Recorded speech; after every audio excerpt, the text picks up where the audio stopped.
Above average. Above average वो student जो लगातार पढ़ाई कर रहा है काफ़ी टाइम से, पिछली बार भी हो सकता है दिया हो उसने टेस्ट, वो इसमें भी हो सकता है, मॉक टेस्ट में भी हर बार 200 पार कर जाता है आराम से, मॉक टेस्ट दे रहा है, सिलेबस एक बार कंप्लीट कर चुका है। मुझे लगता है कि इस आदमी को बहुत ज़्यादा पढ़ने, मतलब इन वीडियोस को देखने का, समझदारी वाली का ज़्यादा अर्थ नहीं है। ये अपनी पढ़ाई जैसी कर रहा है करता रहे, बहुत अच्छा चल रहा है, ठीक है, बस रुके ना, रुका तो इसका भी सिलेक्शन नहीं होगा, चाहे कितना भी वो है एवरेज से। एक बच्चा होता है एवरेज। ये कैसा बच्चा होता है? ये वो बच्चा होता है जो भटकाव आने से भटक जाता है और भर्ती आने से मेहनत में लग जाता है। थोड़ा सा आज के कंपटीशन में एवरेज बच्चे को भी एबव एवरेज होना पड़ेगा, तो ही वो नौकरी ले पाता है। हालांकि यूपी पुलिस के अंदर एवरेज बच्चे को भी नौकरियां मिलेंगी। एबव एवरेज बच्चे बहुत ज़्यादा नहीं होते, ज़्यादा से ज़्यादा 10-15 हज़ार बच्चे होते हैं हर कंपटीशन में, बाकी सब एवरेज ही होते हैं। तो एवरेज जो बच्चा है उसको अगर कहीं नौकरी मिल सकती है तो वो यूपी पुलिस के अंदर मिलेगी, यानी इतनी कम मेहनत में अगर कहीं नौकरी मिलेगी तो वो यूपी पुलिस में मिलेगी। तो अब बच्चों ये कौन सा बच्चा है? जो बच्चा ये मौसमी बच्चा है, यानी जब फॉर्म आ जाते हैं तो बहुत मेहनत करता है, जब नहीं आते तो बिल्कुल ढीला छोड़ देता है। मैं बताता हूँ, सॉरी ये एक पी कम रह गई है। तो जब भी, तो इस बच्चे की संख्या सबसे ज़्यादा होती है कंपटीशन में, सबसे ज़्यादा एवरेज बच्चा मिलेगा। कितना हो सकता है? ये 80% तक यही बैठता हो कंपटीशन में। इसी को मौसमी बच्चा बोलते हैं, ठीक है? तो भाई मौसमी मत बनो। अगर ये थोड़ा सा अगर रेगुलर हो जाए कि यार ये उस टाइम पे भी अपने आप को याद रखे जब भर्तियां नहीं हैं तब भी मेरे को पढ़ना है, तो इसको लगने से कोई नहीं रोक सकता। पर मैं कितना भी कह लूँ इसकी समझ में नहीं आती, क्योंकि इसको वही करना है जो इसका दिमाग कहता। हो सकता है मेरी बातों से एक हफ्ते तक मोटिवेट भी रहे और उनके दिल पे ये सारी बातें छू रही होंगी जो इस तरह के हैं। हो सकता है मेरी बातों से एक सप्ताह मोटिवेट हो जाए, अगले सप्ताह फिर कहे गुरुजी एक बार मोटिवेशन की वीडियो और ले आओ। ये उस तरह का हो सकता है। अब समझ गए होंगे कि हम किस श्रेणी में आते हैं। इसका सिलेक्शन हो सकता है 100% हो सकता है, बस इसको थोड़ी रेगुलरिटी की ज़रूरत है। जो चीज़ें कही जा रही हैं आपके भले के लिए वो फॉलो करने की ज़रूरत है। अब मैं आज बात इसकी करने आया हूँ।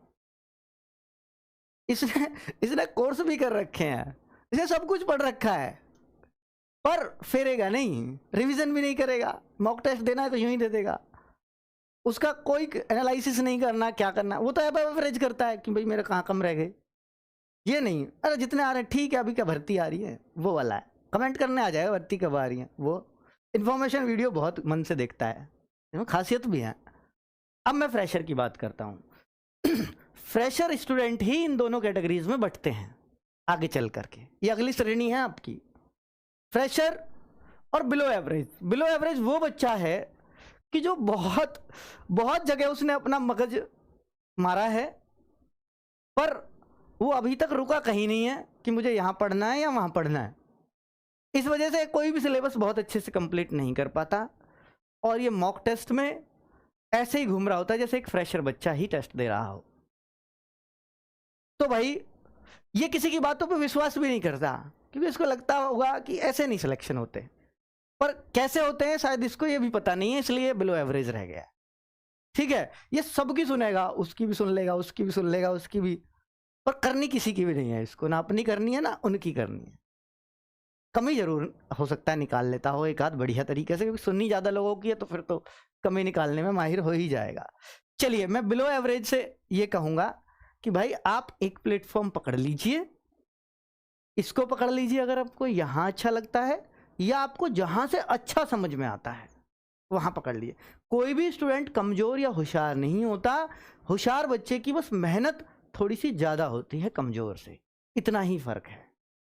बहुत कमज़ोर मैथ्स वाले बच्चे मैंने 20/20 करते देखे हैं, और बहुत अच्छे बच्चे लापरवाही के कारण मैंने 20 में से 10 रहते देखे हैं, ठीक है, जिनका मैथ्स बहुत अच्छा था। तो भाई वो वाली बात मैं आपसे कह रहा हूँ कि सिलेक्शन मेहनत करवाएगी, आपकी रुचि करवाएगी।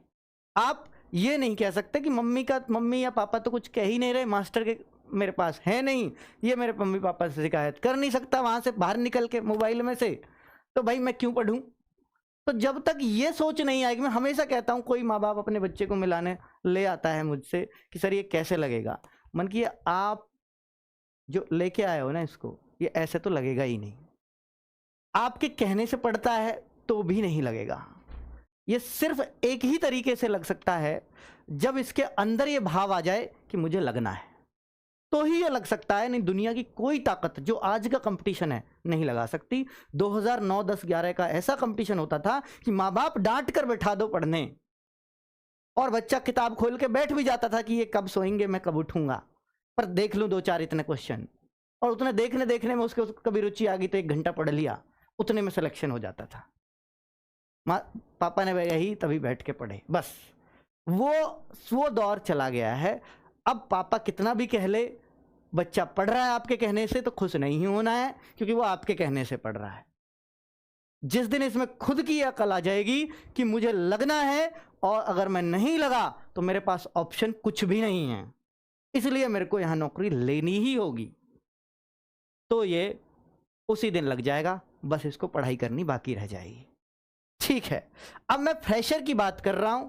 फ्रेशर स्टूडेंट्स के सामने बहुत सारी समस्याएं आती हैं, मैं उन समस्याओं को लिख करके लाया हूं। फ्रेशर स्टूडेंट जो अभी 12वीं करके आया है, उसको नहीं पता कि ऑनलाइन की दुनिया में क्या है, ऑफलाइन पढ़ना ज़्यादा अच्छा रहेगा या ऑनलाइन, क्योंकि ऑनलाइन में तो सब बढ़िया बढ़िया लगते हैं एकदम, और मोबाइल में आ रहे हैं तो ये तो यार बढ़िया ही आदमी होगा, ऐसा लगता है। जबकि मैं कहूँ कि अगर मैं कंपेयर करूँ तो ऑफलाइन की दुनिया ज़्यादा ठीक लगती थी, क्योंकि वहाँ टीचर बच्चों के सामने धड़ाधड़ झूठ नहीं बोलता था। भाई साहब यहाँ तो धड़ाधड़ और अपने आप को अच्छा बताने की होड़ लगी हुई है हर किसी की, हो सकता है मैं भी उसी कैटेगरी में शामिल हूँ। बट एक फ्रेशर स्टूडेंट को मैं एक सही सलाह देना चाहूँगा, ऑनलाइन पढ़ें या ऑफलाइन पढ़ें। तो भाई अगर आप एकदम फ्रेशर हैं और आपको कुछ नहीं ज्ञान, ना आपके आसपास कोई बच्चा लगा है, ना आपके कोई गांव में, ना जिससे आप डायरेक्ट बात कभी हुई है किसी की, तो भाई मैं आपसे कहूँगा कि आप ऑफलाइन जरूर ज्वाइन कर लीजिए। आपके आसपास कोई भी टीचर पढ़ाता हो तो आपको वहाँ से बहुत ज्ञान मिल जाएगा, आपको कंपटीशन का ज्ञान मिल जाएगा, क्या क्या होता है उसमें, क्या क्या नहीं। और जो इन्फॉर्मेशन हमारी वीडियो भी देख लोगे ना आप, तो आपको वो भी शायद ज़रूरत नहीं पड़ेगी, क्योंकि इन्फॉर्मेशन में वीडियो में वही मैं बताता हूँ जो आपको चाहिए पहले जानना, तैयारी करने से पहले, कि क्या आता है, क्या मैथ होता है, क्या रीजनिंग होती है, वो सब। ठीक है, अगर एकदम फ्रेशर हो तो मैं चाहता हूं कि 1-2 महीने वो जरूर ऑफलाइन जाए, ये मेरे शब्द हैं। ठीक है, फिर 1-2 महीने क्यों जाए, वहीं से एक बार कोर्स ना कंप्लीट कर ले। ऑफलाइन का कोर्स कंप्लीट होने में कितना भी कोई टीचर जल्दी करवाता हो, तब भी 6-8 महीने, साल भर लग जाता है आराम से, एक बार अच्छे से कंप्लीट करने में। तो अगर आप वहाँ से कर सकते हो, 1 साल है आपके पास, बहुत बढ़िया से तैयारी करने का मन है तो कर सकते हो, कोई दिक्कत नहीं है।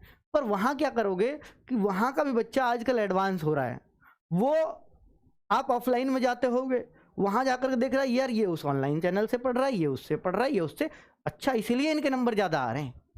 फिर वो देखता है कि यार मैं भी देख लेता हूँ, फिर वो ऑफलाइन पे भी पढ़ रहा है, वो ऑनलाइन में भी देख रहा है, यहाँ भी मेरे को बहुत अच्छा समझ में आ रहा है, यार ये तो बहुत बढ़िया टीचर है, जैसे ये पढ़ा रहे हैं वहाँ से हो सकता है ऑफलाइन में एक आध बात समझ में नहीं आ रही हो, ऑनलाइन में आ गई, तो आपका क्या मन करेगा कि यार मैं भी ऑनलाइन की तरफ शिफ्ट हो जाता हूँ। तो 1-2 महीने के बाद बच्चे के मन में ये विचार आने लगते हैं, ये रियलिटी बता रहा हूँ ऑफलाइन की आजकल जो हालत हो रही है, उस वजह से ऑफलाइन का स्कोप लगातार घट रहा है। और ऑफलाइन में फ्रेशर बच्चे हैं या बहुत कमज़ोर बच्चे हैं आजकल, ठीक ठाक लेवल के बच्चे शायद ही ऑफलाइन जा रहे हैं, क्योंकि आपको भी मालूम है कि भाई ऑफलाइन में सिर्फ 2 घंटे पढ़ सकते हैं, बहुत ज़्यादा पढ़ भी नहीं सकते। ठीक है, और 2 घंटे पढ़ पढ़ के आज का कंपटीशन शायद ना निकले, क्योंकि साल भर में चीज़ें कंप्लीट होंगी फिर, है ना।